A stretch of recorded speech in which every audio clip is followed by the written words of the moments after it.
Good evening, good afternoon, good whatever time reference applies to you. Hope everyone's doing well. Let me know if you can hear me, see my screen.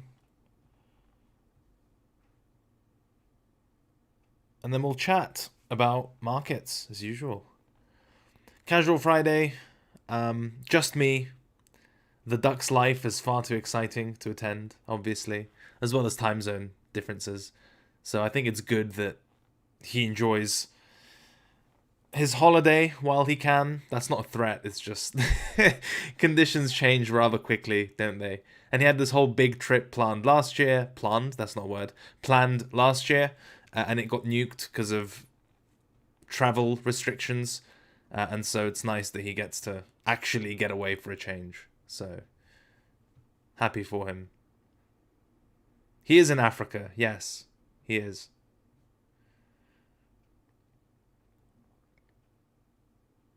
Not a one-way ticket. Hopefully not, anyway.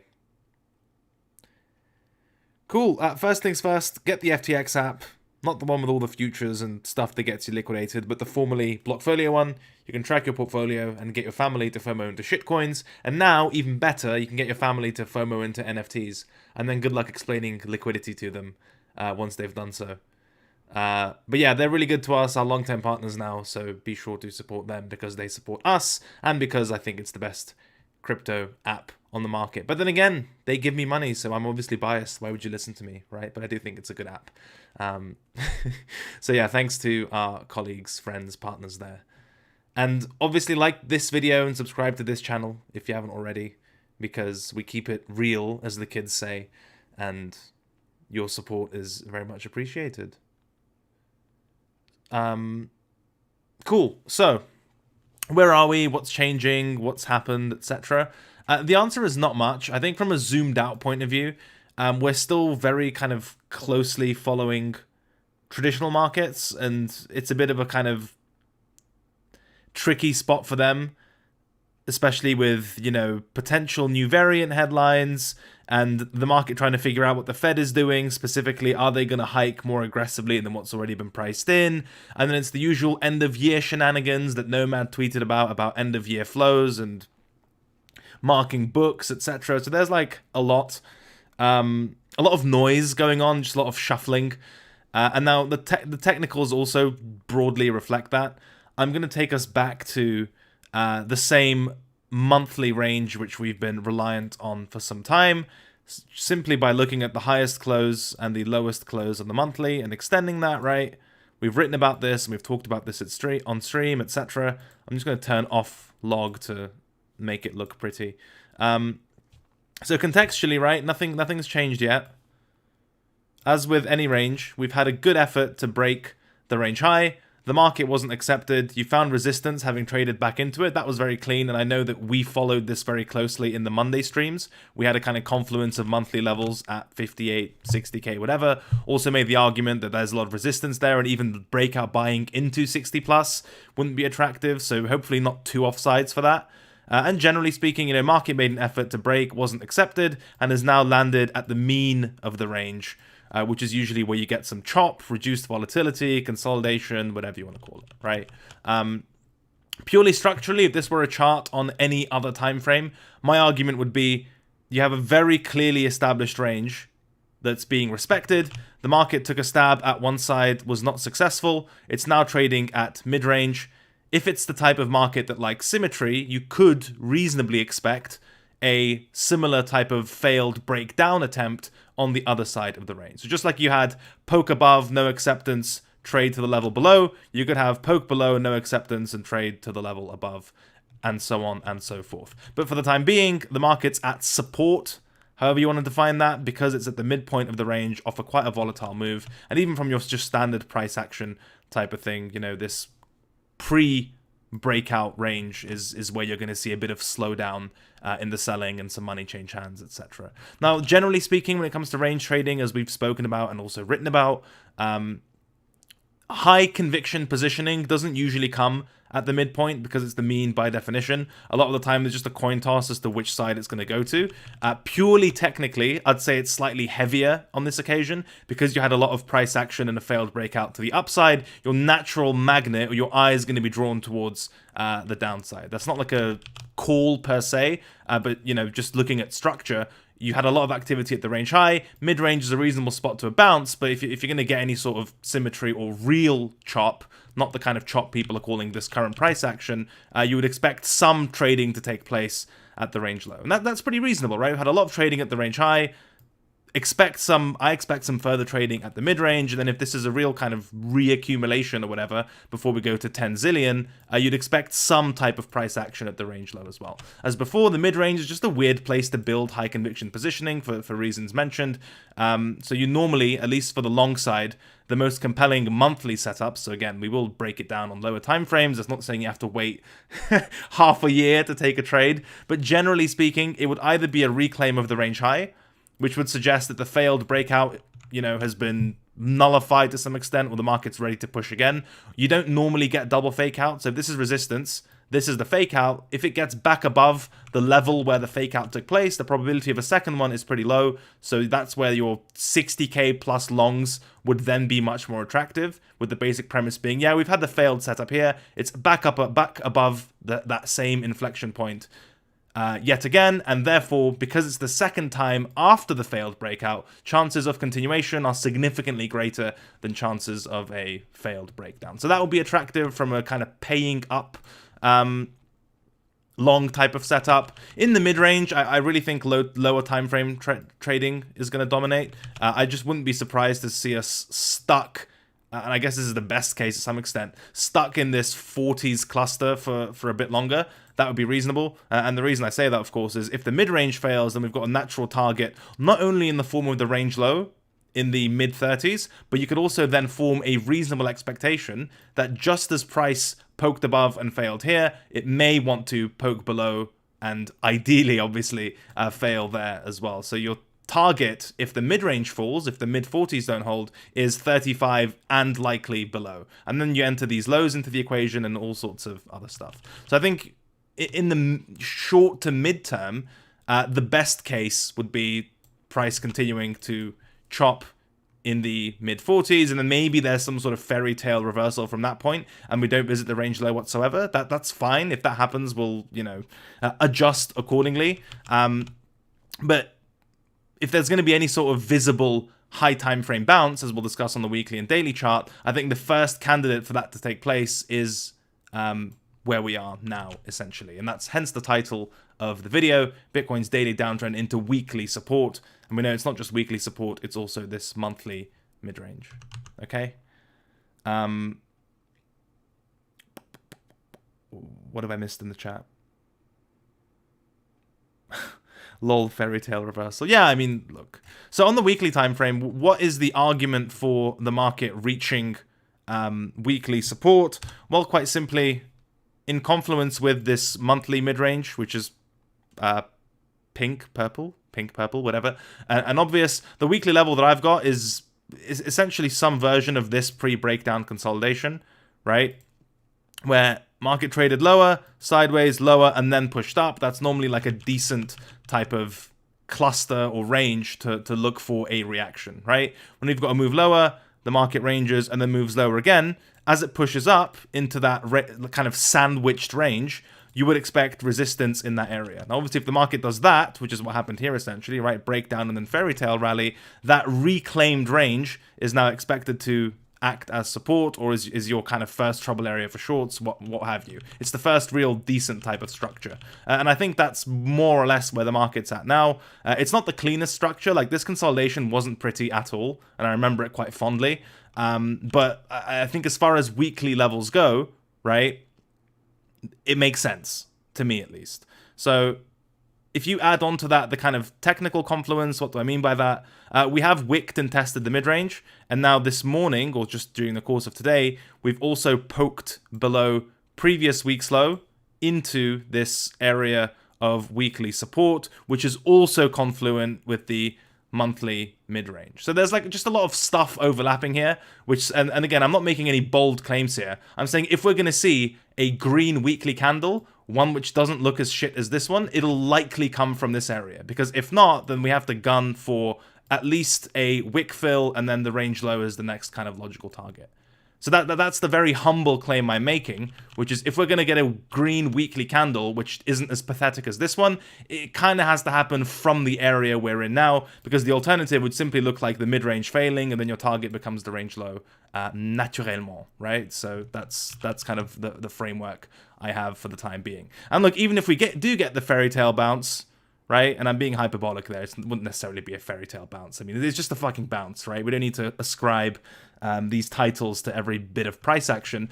If the market does offer some sort of green candle, which isn't shit, my target wouldn't be the top of the range, contrary to what may seem obvious. It would actually be this prior breakout level, which has already been tested to some extent on that green week. So it'd be, you know, if the market pushes down, support, as it starts rallying, it's like, oh my god, bears are fucked, etc. I think there's a significant trouble area still in the 50s before we can start reasonably entertaining a reclaim of the range high. So I mean, this area is congested, it's a bit messy, and one more factor that I'll add is that there's still the looming specter of this wick, as we've discussed ad nauseam in the newsletter and this stream as well. The market really likes to trade either through or very close to these outsized OI flushing moves, right? Virtually every single time it's happened before, the market has either spiked that low before forming some sort of base, or, you know, traded very close to it and gone sideways for fucking ages. So I think rushing into positioning is still somewhat unwarranted, because on average, the post-liquidation price action tends to suck for a lot longer than just 2 weeks. It's usually, you know, a bit more painful than that. But purely structurally, in terms of the types of areas that are going to produce bounces unless the market's a total piece of shit, I think low to mid 40s is more or less there. And just to be clear, the alternative for that would be trading back within this hellish consolidation. And I actually quite like the top of this level, because the market very narrowly missed it here, right, on both of these occasions. So if it wants to come back and, you know, hit the sub 40 stops, that's totally reasonable as well, at least for like a short-term trade, right? But in terms of what we have right now, mid 40s is a kind of support until proven otherwise. And I'd really like to get some sort of setup in this area, even if it only takes me to, you know, back to mid 50s or low 50s. That would be reasonable as well. Again, normally I would be slightly more vocal on this occasion, arguing that, look, we're at monthly mid-range, which is support. We're also at this weekly cluster, which is support, and we're also below previous week's low with a deep spike and what looks like a bit of a recovery. I'd normally be slightly more oriented towards strength. The only fucking thing that's making me reluctant is this wick. And by that specifically, I mean the high probability that you get a deeper backfill of this wick than what we've seen at the moment. And that makes risk defining the setup very difficult. So for example, I'm happy to be patient and have this same old cluster marked out. And for example, let's say the market pushes down, takes out this wick, and then the bearish retest fails and it like closes above and starts to pull back. I'd be like, this is a fucking awesome setup now, because it looks like the same support has been reclaimed, right? And you finally had the wick fill backtest type of thing. So it looks like the trade idea is the same, which is positioning for strength at the mid-40s mid-range, but the context of the setup is completely different, because you've had that high probability fill, and then you've had a sign of strength by virtue of the reclaim.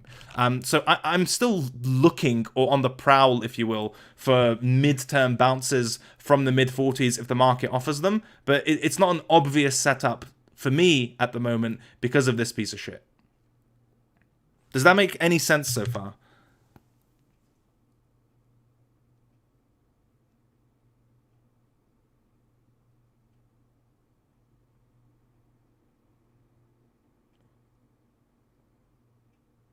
Like the video if this makes sense, wink wink. Also, on the CryptoCred YouTube channel, I uploaded an updated risk management video.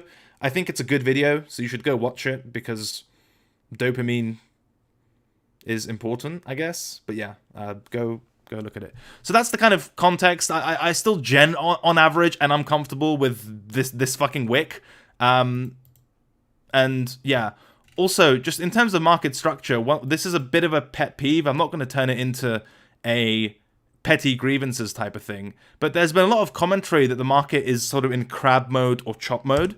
Can someone who's good at the technical analysis show me where in this line you see chop/sideways? This looks like a fucking downtrend, doesn't it? Like, if I can draw like a line through the meat of the price action that looks like that, and it captures both sides and it's pretty encompassing. Look, I can even make it thin to make people feel better, right? This doesn't look like chop or crab to me. This looks like a fucking downtrend, right? Now, again, what you normally get in a trend is as it starts trending down, it reaches an area where the probability of reversal versus continuation starts to shift. So if you're like, look, for example, I've talked about this model in the high time frame. What fucking video was it? I think it's the FTA video. I could be completely wrong. But basically, when you've got high time frame level here, so let's say I'm going to put a star next to it because it's important. And then you've got another high time frame level here, value area level, doesn't matter, right? And that's important.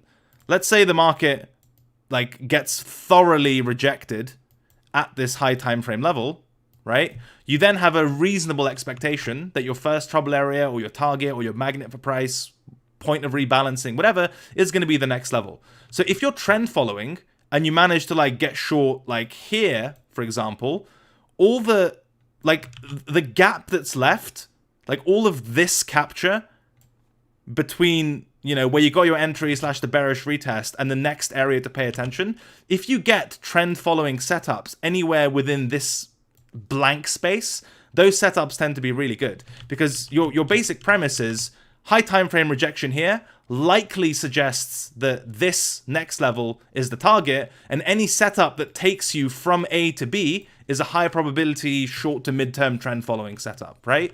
And so if you manage to, like, whatever, get a nice short and then it's rolling, as the market is floating between these two levels, it's been rejected from here. This is likely your target. So if you manage to capture the meat of this move, that's really kind of good and plus EV. Now, of course, what happens is, you know, I'm going to draw a trend which very rarely happens, and it's one of those like really blatant lower highs, lower lows type of thing. It very rarely looks like this, right? But where people get trapped is that they'll get short where it makes sense, or they catch on to the trend at an area that's reasonable, but then they'll just assume it's going to continue the same way, even when the probability of trend continuation shifts and starts focusing more reversal, right? So let's say, I'm going to draw it super simply. Let's say the market does, you know, comes into this level, whatever, and then it gives like a really nasty rejection, kind of higher high into a lower low, and then you get short, right? Whatever, you're a god, this is your entry, this is your invalidation, whatever. And so the market, you know, this is your entry, and then the question becomes how, you know, what's the probability, or just like an eye test, average outcome, expected value, whatever, that the market trends or moves towards this high time frame value area? Okay, probably high, and so does it make sense to hold your shorts reasonably confidently here, right? Or after the rejection, or just to stay with the setup? The answer is yes. Now, as the market moves, right, and then let's say it bounces after moving lower, has anything really changed? I mean, maybe fundamentally, whatever, but probably not, right? Now, the issue is, you might be very comfortable just compounding on all of these, like, rips, because you've been rewarded with your trend-following behavior the entire way. Where people get fucked is when the market, whatever trend it takes, finally reaches this point and then bounces, and they will treat this bit of price action the same as like in the middle of the range or like at resistance and whatever else. Now, the basic eye test, like, what's the probability of a short succeeding here versus of a short succeeding here? Those are vastly fucking different, right? But if you've been basically rewarded by the market by virtue of taking these trend following trades, a lot of the time you just get fucking tunnel vision, and you're so used to the lower highs and to selling rallies, when price hits support and then actually starts to reverse, you basically have like some sort of PTSD or disbelief because you're so used to trading the market one way. And it's the context that changes the likelihood of your trend following position being successful, because the context here is that the market's been rejected by resistance and there's fuck all structure to stop it. The context here is that most of this quote unquote smart money or, clever positioning that was taken up at this area is probably going to start trimming exposure at this area. And the people who are going to start shorting here are the late trend followers who are going to be, usually late to those types of moves. I know that's very fucking ranty, but if we apply that to the Bitcoin chart, right? Like this is a fucking downtrend on the daily time frame, right? Look, I can just draw a fucking arrow. This is a downtrend on the daily time frame here. Then the question becomes, okay, what's the probability of trend continuation like here versus here? Now, at this stage, the market has just been rejected from multi-time frame resistance, etc., and the probability of continuation is pretty fucking high, right? However, at this point, it's not the same trade, because even if you don't think it's going to reverse immediately, it's now reaching this high time frame type of area where if there's going to be any sort of reversal, it's going to be from here-ish, right? So it's not the same trade anymore. I know that's a bit ranty, but it's just like a note about trade management, that sometimes you just get way too caught up in short to mid-term trend following, and you just assume market's behavior is going to be the same, even if it ultimately reaches the type of area where the probability shifts from continuation to reversal. Does that make any fucking sense whatsoever?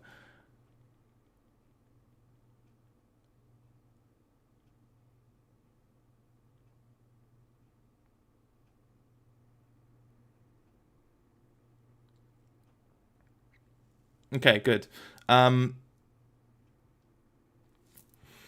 Also, if we just look at like this type of price action, like at least at the time of recording, I don't think it macro makes sense to be bearish, like macro. Why? Because we've now reached weekly support, monthly, mid-range, etc. The chances, if you were going to be selling, there's a monthly level, or there's a continuation, or whatever else. I think the setup is far less clear here, because even if you're right that it's going to go to the range low, this isn't one of them. This isn't like an attractive place to make that bet. Is what I'm saying. But even if we look at the last couple of weeks, that has been described as crab or chop.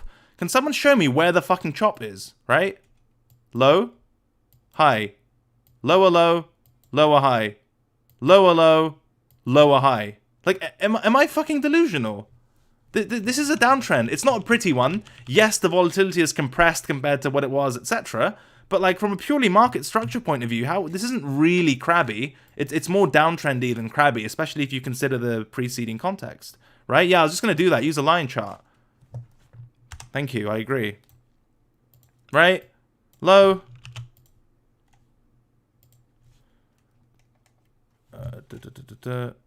Low. High. Lower low. Lower high. Lower low. Lower high. I mean, this isn't a crab, right? That's not a crab. This is yes, it's compressed. Yes, it's short term, but it's still bearish market structure. I just think the ease of this trend, the likelihood of continuation is decreasing as we start poking into this multi-time frame type of value area in the low to mid 40s. So the thing is, even if you're the biggest bull ever, you want to be either buying or positioning at very discounted areas within the range, or waiting for some sort of higher high, potentially into higher low type of structure, which would mean the best entries are either going to be, well, in my opinion, this wick fucks it up. Otherwise, we could make a much clearer case. But my view is, even if you're mega bull, you're either going to be trading the wick backfill as the market sort of high probability fills in the last quarter of this into some semblance of structure with these prior highs and lows, like that type of area. So if you're high, even if you're very bullish, this type of area is probably the more attractive bet, or some evidence of bullish market structure, which would be as simple as a higher high, and then maybe you get a risk-defined setup into here, right? But at the moment, it's far less clear to me. And again, the reason for that is, if this wick didn't exist, I'd be like, yeah, if this mid-range, if they keep selling into it and it keeps closing above and whatever low time frame price patterns you like, market structure, etc., there's very likely a punt from this downtrend breaking from this mid-range into some sort of first trouble area. I just don't like this fucking wick, guys. I'm going to be honest with you. And that's kind of all there is to it. But the more important point to consider is if you have a clear trend, like you do at this stage, right? If you have a clear trend, the question you have to be asking yourself is, at what point does reversal become more attractive than continuation?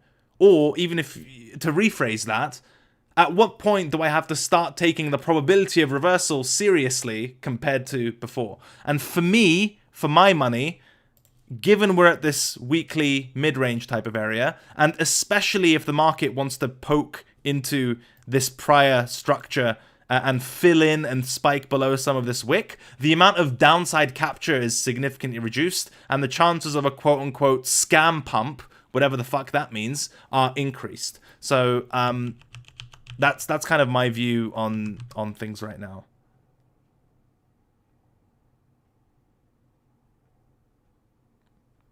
Does that make any sense so far? Do you have any questions about this framework that I've proposed? I know it's a bit rambly, but you know, I'm sorry. It's the best I can do. Yeah, let me know if any of that was dog shit.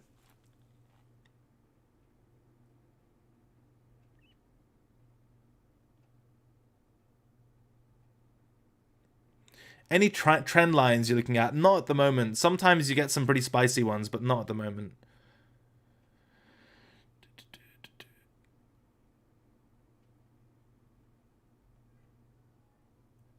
Yeah, okay. Is there anything else that I find super interesting? Нет.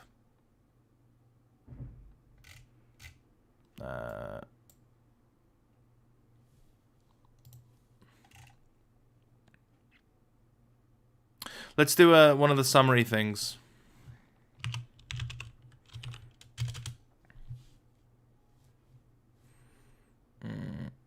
Boom. Market still at mid-range. If any, bounce prob from this area-ish.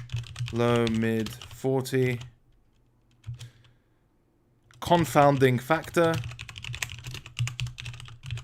Lick, wick, often spiked / PA is shit. So outrightly buying support is less straightforward than usual. Okay. Accordingly,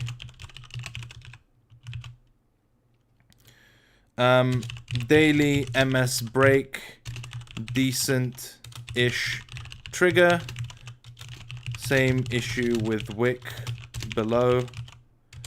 Ideally / more clear, A, discounted entry through / near lick wick. B, failed weekly breakdown into reclaim. Bonus if lick wick gets filled. Macro mid-range zzz.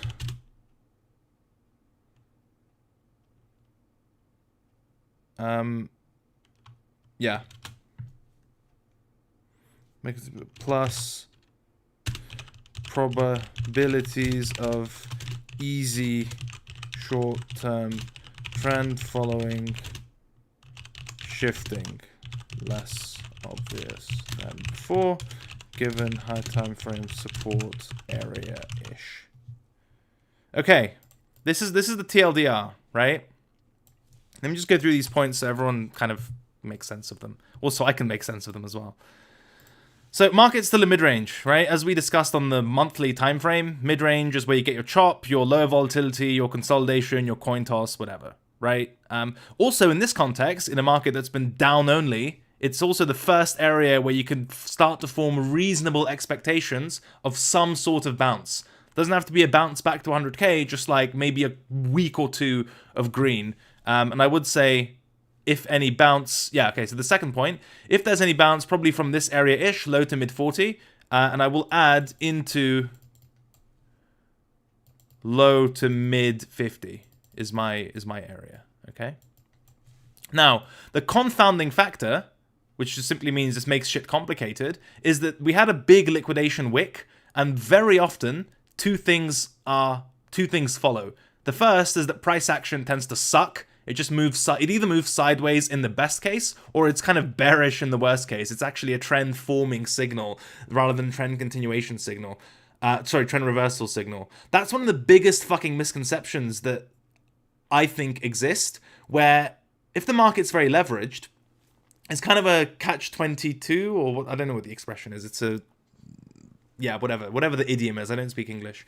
If there's a lot of leverage built up, the argument becomes, well, all we need to do is to flush the leverage, and then the market can reverse and go back to being the way it was.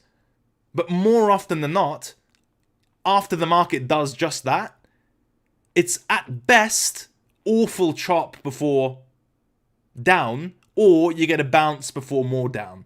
So in any case, this supposed, like, purge the market of leverage and we go up forever, at least in the short term, the purge itself tends to be fucking bearish, because you either get chop or you get down. So it's just one of those weird things to be aware of. And that's kind of the third point, confounding factor. The lick wick often spiked / PA is shit. So if you're getting long now, it's always going to be at the back of your mind, the fucking cloud over your head, that there's still this liquidation wick below me. And how on earth am I meant to put a stop on this setup or be risk defined? And does it even make sense to get long, knowing the higher probability with which we're going to come close to trading to those prices once again? So that's definitely the confounding factor. And as a result, outrightly buying support with that shit below you, that wick, is less straightforward than usual. Okay?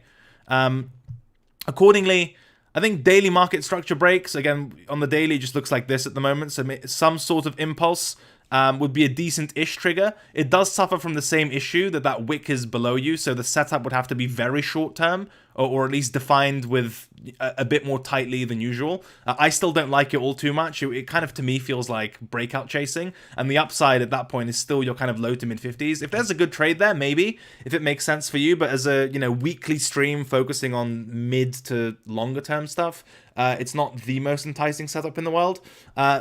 More enticing than that, again, ideally / more clear, there are two setups, right? One would be a discounted entry through or near the liquidation wick. And at that point, this confounding factor disappears if you trade at or through the liquidation wick, which is good. Some sort of sweep would tick the box and also give you something risk-defined, which is much better than whatever we have right now. And the second point, or a second version of a clear setup, would be a failed weekly breakdown into a reclaim with a bonus if the liquidation wick gets filled. And I will show you what I mean with this in a moment.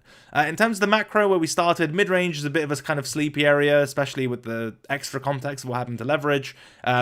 Technically, the price action should suck because it's mid-range. And in terms of futures, price action should kind of suck because it normally does after these liquidation events. So my expectations aren't super high. As a result, the probability of easy short-term trend following... Sorry, not as a result. This is additionally, the probability of easy short-term trend following starts to shift now that we've reached the first trouble area. Like if this is resistance and this is support and the market's done that and looks fucking abysmal, and you ask yourself here... Hey, does it make sense to be bearish? Do you expect it to be easy? If your idea is correct, the answer is yes. But then the market reaches this area, and you ask the same question. Hey, does it make sense to be bearish? Is it going to be easy? Well, the answer may be it's still worth being bearish, but it's not going to be fucking easy because the probabilities at support are obviously different / worse than the probability of being right and bearish at resistance. That's kind of what I'm indicating with that. I'm going to delete this in a sec, so if you give a shit about screenshots or whatever, now's the time. Again, nothing too different, but that's because the market's not too different either. That's sort of my TLDR for the time being. I will quickly show you what I mean with the failed weekly breakdown into reclaim. It would be as simple as...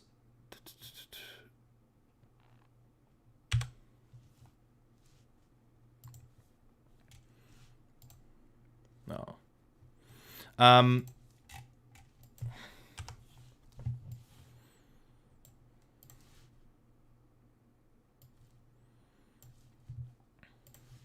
Weekly closes through this mid-range and through this support, pushes, and then like a very impressive failed breakdown or reclaim type of event. And at that point, your risk is probably defined by this low, and your first trouble areas in the 50s, and kind of best amazing case, which I think is somewhat unlikely, back to 60k. But that's what I mean. It would require the market to push through this weekly level, maybe even spike the low if it's an ideal scenario. But then as it rallies, instead of finding a support turn resistance flip at this weekly level, it just chads straight through. And that's when you know that these guys are trapped, / there's a lot of buying at the 40s, and that's some consolation into that same old 50 type of level. That's what I mean by failed breakdown. Breaks the weekly level, but doesn't continue. That's the premise there. Ben says, what about dead cat? So to me, if it pushes back up to 60, the probability of that being a dead cat is like pretty tricky. I would still probably, at least as a short-term technical trade, repunt this as resistance. That's a trade which purely in terms of, well, both probability and also risk reward makes sense. I think if we get like a semi-dead cat type of setup, the prime candidate for that would be this sort of daily pre-breakdown level in the 50s.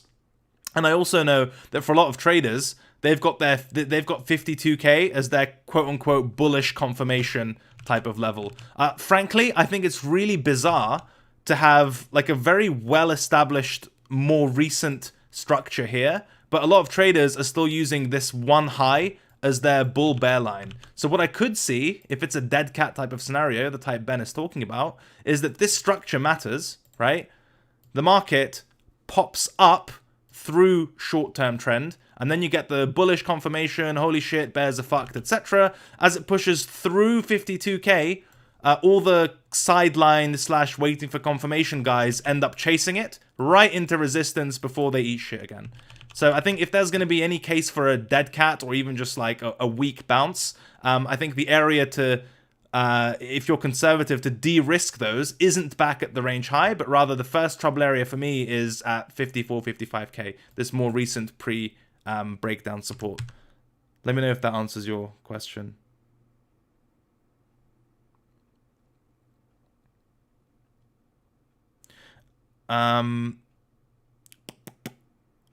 What else? What else? Yeah.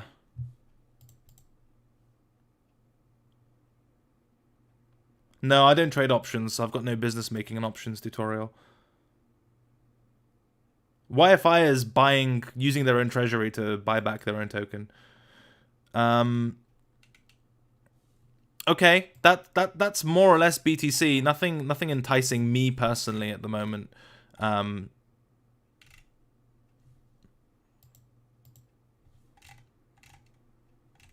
Yeah. Like the video if you've learned anything so far. I guess that would be cool. All right, let's move on to ETH. Also, just purely anecdotally, like if I were chatting to a friend at a pub, I sold this shit higher than it is now, and unless it makes me want to buy it, I'm not interested. That's the colloquial version. ETH BTC still kind of looks okay. I would read what we wrote in Technical Roundup about it, where it's one thing to be bullish ETH BTC when the market's bullish and you expect outperformance in the quote-unquote higher risk, lower market cap asset. It's another thing to be bullish ETH BTC when Bitcoin doesn't look so great and the market has shown high time frame weakness. I think the first scenario makes a lot more sense to be an ETH and ETH BTC bull, because that's kind of mid-cycle, early mid-cycle type of stuff when ETH BTC just starts doing really well with the high time frame market trend as a wind in its back. That's really cool. It's a bit scary if at least from recent evidence, if the market is weak and ETH BTC just keeps being strong, there's usually still a trade to be had in either ETH BTC or ETH itself, but it tends to happen much closer to the cycle top than the cycle bottom. Now, I've seen the argument made that this kind of price action is the breakout, whatever, is a sign that ETH is basically not a flippening per se, but even a more narrow argument that ETH is now the beacon for risk and the leading asset in the space, etc. I don't have any problems with that per se, but I've got my logical issue with that argument is that we saw the same shit play out in April/May, right? Like ETH doubled after Bitcoin topped, and then the entire fucking market disappeared. And when the market disappeared, ETH did worse than Bitcoin, right? And that was in April/May. So then the question is, has market structure changed so significantly since April/May to mean that this type of behavior should be interpreted completely differently? And I don't think so. That's a very big claim to defend, and I don't see really compelling arguments for it. I think it's a bit early. So I think ETH BTC, that there was a breakout trade to be had on, as price pierced through here or whatever, like broke out of this consolidation. I just think the relative value of that trade now is far less clear than it was, because the market reached the top of the range and then kind of got stuck. So you've got resistance right above you, and then even if you're being conservative with where your support is, it's further away than resistance. So this is kind of your range, and I think the obvious trade has kind of played out, or the breakout trade. So, if you want to reclaim resistance and go, fine. If you want to get like a deep discounted entry, if the market nukes back into the top of the breakout structure, fine-ish. But the two things I don't like is, one, the market itself looks a bit shaky, so I'm not really fussed with ETH BTC. Two, purely technicals, it's like at resistance and not at support. So I think the clearer part of the trade, at least at the time of recording this video, has played out. And then the next ones are either at structure or through structure, and it's kind of neither here nor there at the moment. And I guess the third one in brackets is the ETH USD is kind of, obviously those two are related, but ETH USD doesn't entice me either. So that's another thing. Let's see. ETH USD. How many chances are you going to give 4K before you think, right, this isn't really doing a stellar job? So the weekly closes have been fine for the time being. It's Friday and it's currently below. Now, what you'll see a lot of the time is the market pokes below a level, and everyone wants to call everything an SFP, right? Like, oh, look, it spiked below, that's an SFP. Oh, look, it spiked below, that's an SFP. Oh, look, it spiked below, that's an SFP. But at a certain point, if the market keeps spiking below, but then also trading lower, that's not an SFP. It's just weakness, right? It's just weak price action. Especially if you look at the weekly closes themselves, right? This close, then you got a tiny bit of a bounce on the next week when it actually tested the level. But ever since then, right? Lower close, and it, hasn't closed yet, but I imagine unless you get some really spicy recovery, it's going to be a lower close as well for like a third consecutive week. And that's just like not the type of price action that I want to jump at to be bullish, right? That doesn't mean the risk reward is there to short, and I'm just not super keen on shorting in general. But it doesn't. It's not screaming at me, right? In the same vein, it had a chance to give you a bullish setup, right? So, for example, you can see previously all the daily closes were above 4K. Sorry, below. Fuck's sake! All the daily closes were above 4K, so the level was holding. And then we had a stream around here-ish where it broke down, and my argument was, yeah, if it looks really good, close below and then close above, you could get some sort of reclaim setup if it sets up that way. And it didn't, right? It just kind of closed below, rallied a little bit, I think this was over the weekend, and literally got stuffed in the first nearest market structure type of level that it could find, which isn't so great, right? And I think we even mentioned on stream that this close was technically a market structure break because it closed through all of these lows. So that was already a bit of a red flag. And the way market structure is developing at the moment, it's sort of reminiscent to Bitcoin. Yes, it's still close to / near a high time frame level, but purely if we line chart it, right?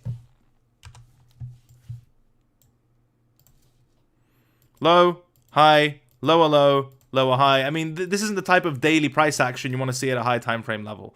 It's just kind of whack. Now, maybe it turns into some amazing fucking inverted head and shoulders, makes a higher high and goes to the moon. But like, from what I'm seeing right now, it already had the chance to play the reclaim type of setup, and it didn't. And market structure currently looks a bit ass with these weekly closes getting lower and lower. It's just not the type of level that's screaming strength for the time being. I don't want to give this shit too many chances.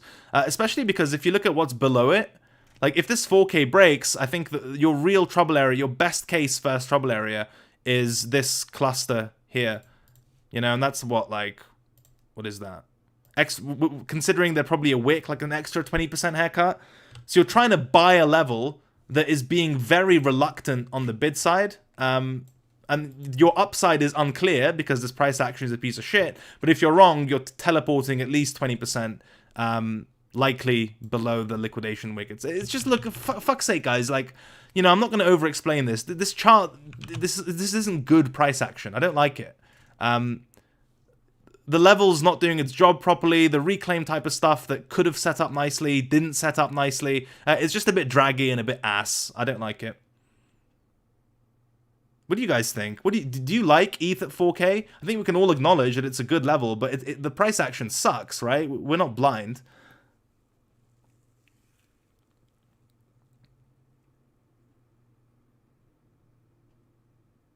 Yeah, it just sucks. Doesn't mean it's bearish, doesn't mean you have to sell it. I mean, God knows what any type of setup on ETH looks like at the moment. It's kind of agonizing on the medium time frames.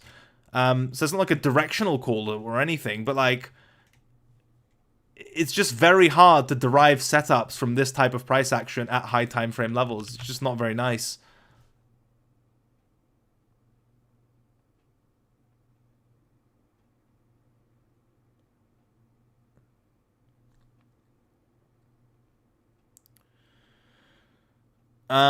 That's my view on ETH. Avax, look, I really just wanted to buy this thing at weekly structure, but it's not giving it to me. You had your previous week's low spike into a mega moon, which reminds me of Solana. Like, as soon as the market recovers even remotely, the buy bots just fucking slam this thing. I'm cognizant that there is some structure here. It's this daily level, which is in tandem with the prior breakout point. Like, I do appreciate that this is support. But for me, for my money, I wanted the weekly structure and I didn't fucking get it. So boohoo. I'm not in this trade. I expect some risking off to be done in this sort of pre-breakdown cluster. I honestly thought we'd see more of more profit taking into this area. But the market seems reluctant. This is one of those weird ones where if you've just got one coin, which everyone buys like on every dip and or as soon as the market looks semi-healthy, trying to short it is generally suicide. You want to be shorting the dog shit that doesn't pump with everything when it pumps and that dumps harder than everything else when it dumps. So if you caught if you caught this dip, great. That's like a fantastic trade. It's not for me right now. It would only get my attention within this weekly consolidation value area type of thing. It's just, I don't have any business here at the moment. But yeah, definitely a good trade if you caught it. I'm not going to rule out like a crazy new, very crypto style, new all-time high type of thing. My eye test tells me you'll just see some profit taking into this consolidation, but that's not a strongly held view by any means. Saw your updated risk management video, how to calculate position size if invalidation level is less than 1% away, because if you use your formula, you get higher number than original equity. Well, that means you can still risk that higher amount, either like with leverage, for example, which I don't recommend. But to answer your question, the position size calculation is the same. Yeah, I agree, Ben. It's exactly that. It's exactly that. Um, yeah, not much to say about. Oh, hello. Oh, let's see how this aged. This is our summary from last week. Let's see what happened. This is funny. BTC post OI nuke chop. Yeah, that worked out. 50-50 at 1-ish range high. What was the top of this week? 50.2. Yeah, I mean, I'll take that. It's decent, right? Range high, liquidation, wick range low, 44-ish, chop on attractive, fine. ETH forecast to hold, already sold to mare because daily closed below support. Yes, it did. Maybe early week reclaim, fucking tanked immediately. Solana, that's what we need to check up on. Avax, below daily trend, support at 100-ish. Hive time frame value area missed. Again, neither here nor there.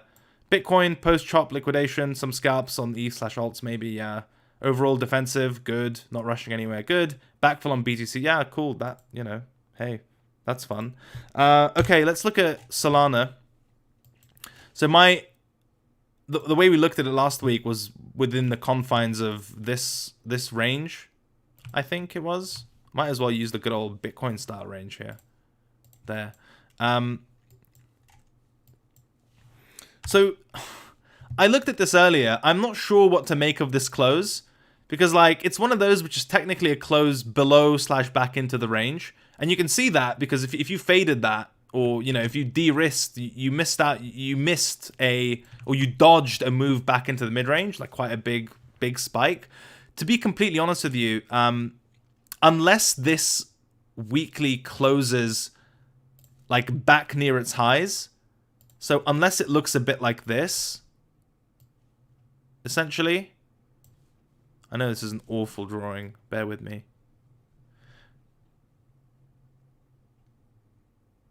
I think unless the weekly looks like this, where it's like an obvious, you know, spike through the previous week's low and blatantly close above the top of the range, that would be a good-looking weekly chart.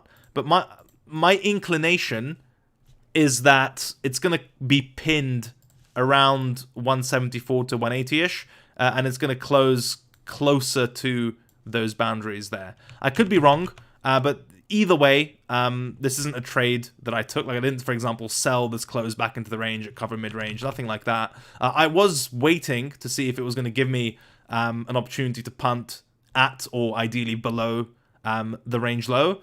It didn't. And that's sort of where it is at the moment. I honestly, like, my eye test is that it gets stuck around 170, 180. In any case, there's a medium time frame inflection point at 194, this previous range high. So even now, if you're buying the range high retest, for example, let's say you disagree with me and you say, yeah, this is a blatant, you know, dip into the mid-range and range high reclaim. The setup on medium time frames isn't super clear because there's this really significant overhang in the mid 190s right above you. Now, if for you capturing this makes sense, then, you know, be my guest, go ahead, and may the odds be in your favor. But for me, that's just not a thing at the moment. So I still think, in the absence of like a very clear reclaim through 194, that we'll spend a bit more time trading within the weekly range that we outlined. And the setup that I would be most interested in would be discounted buys at or through the range low, especially if we kind of look over to the left. We have this juicy swing low right above the weekly range itself. So, you know, any type of failed breakdown pattern that spikes the low lets me put a nice logical stop into the market, and then to catch a move from maybe even lower, just whatever, the range low-ish into the mid-range and range high. That to me is much more attractive than an ambiguous close at weekly structure with overhead resistance at 194. So TLDR, weekly close meh. I still don't want to trade it outside of either the range low or very clearly through the 194 handle. Does that make sense?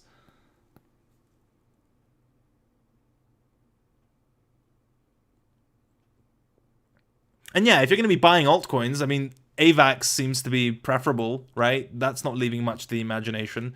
So if you've got a long altcoin thesis, just buy the shit that's strong instead of trying to find reasons to buy shit that isn't.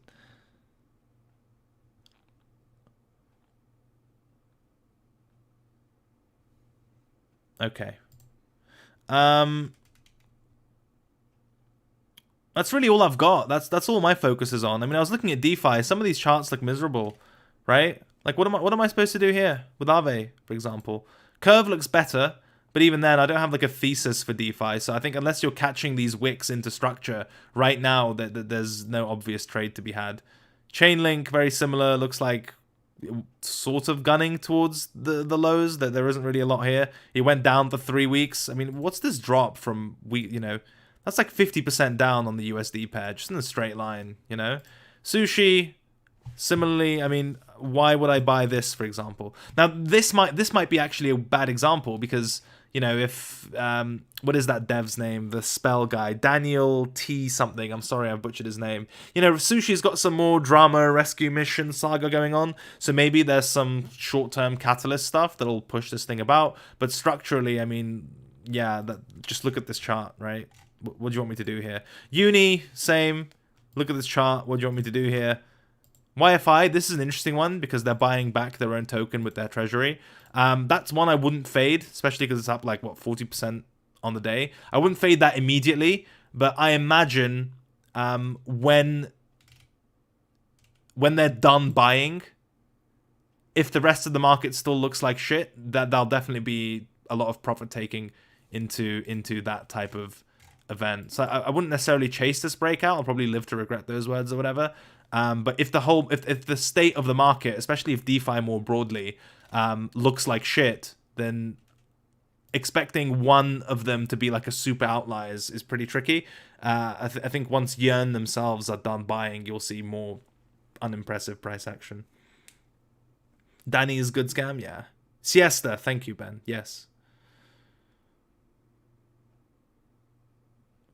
I didn't think about the dollar index. I know we have, like, especially for strong or outsized downside moves in equities, we have a strong positive correlation, i.e. when stocks dump big, we dump big as well. But I don't, like, look at the dollar index and shit. I looked at Luna. I don't know what the fuck to tell you here. Like, there's, I mean, nothing really jumps out at me. In the medium term, this doesn't look terribly tradable to me, personally. Like, I'm not sure what I'm supposed to say.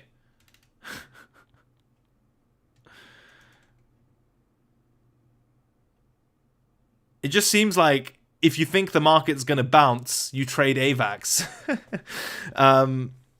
Just looking at the watch list, right? If you think the market's gonna bounce, on average, you trade fucking Avax, and otherwise, you just don't lose your money to choppy price action.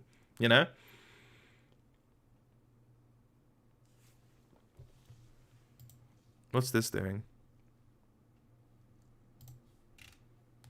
Yeah. Ugh.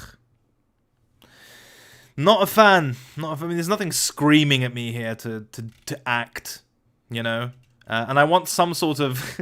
It's like a bad breakup or something. I need closure with this wick, Tear the band-aid off, do whatever you need to do. Either just, like, disappear into a level where I can justify playing, like, a mean reversion trade, or just, like, a short-term rotation down. Just, like, ignore the wick, pop up to an area that I can actually trade, and then I'll punt that short to medium term. Or give me closure, put me out of my misery, and just, like, nuke / fill / do whatever you have to do with this thing, so I can then trade the mid-range and not worry about it. But if it's not at high time frame structure, and B, with this wick still below me, this price action necessarily is going to suck, because good trades here, probably some good trades here, very unlikely you get shit here. Hence why the live streams have been like fucking carbon copies of one another, But I haven't lost any money in, weeks or whatever. Who can say the same out of the crypto market generally? So that's a positive.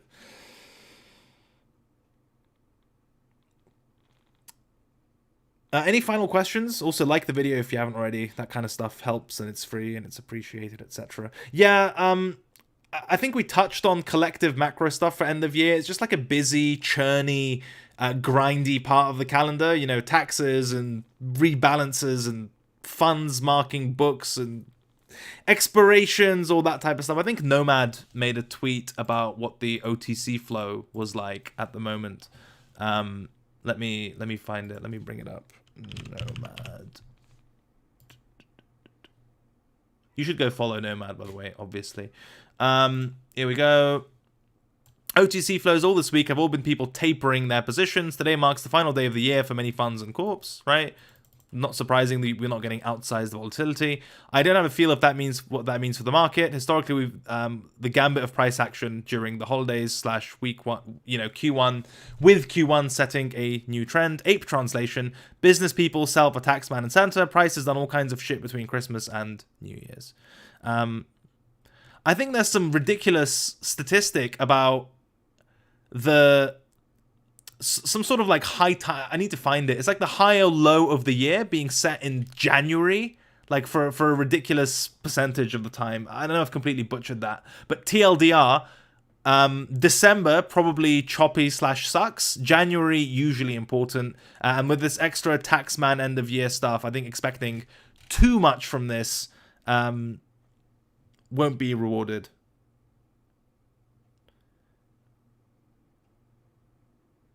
Like, if you're going to be trading in these conditions, make sure the setups are really good and worth trading, not like throwaway punts, you know?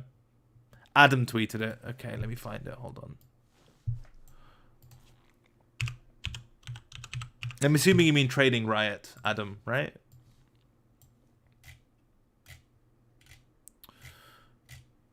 No? Oh, yeah, here we go. Always printed yearly low or high in the first 70 days of the year in 72% of the cases during January. So this is from Hup and retweeted by Adam. So this is a mad statistic, right? So I guess December is not when you make your determinations about the market. If you're going to make larger trend-based bets for the year, January much more important than December. Like, don't lose your money in December. And be willing to make bets in January seems much more reasonable than anything else. Whew. Okay, guys, that's all from me. That's all I've got. I'm not going to ramble and take up your time if I've got nothing remotely interesting to say. So, like the video if you haven't already. Subscribe to the channel. Get the FTX app and shill some NFTs to your family members. They probably don't love you anyway for talking about crypto all the time, so you might as well just drag, twist the dagger and get them into the NFT space. That way they'll either be pioneers or they'll have Beanie Babies 2.0 to talk about. So go get the FTX app, support the channel. If you've got nothing better to do on a Friday, which is very likely because you're here in the first place, go watch my risk management video on the Crypto Cred channel. You might learn something, or you get to listen to me for an extra hour if for some twisted reason this wasn't enough. That's it. See you on Wednesday. I'll probably be covering for the Duck, so it might be a Spaces, might be this, might try to come up with an original idea. Have a wonderful weekend. Don't lose all your money, and until next week.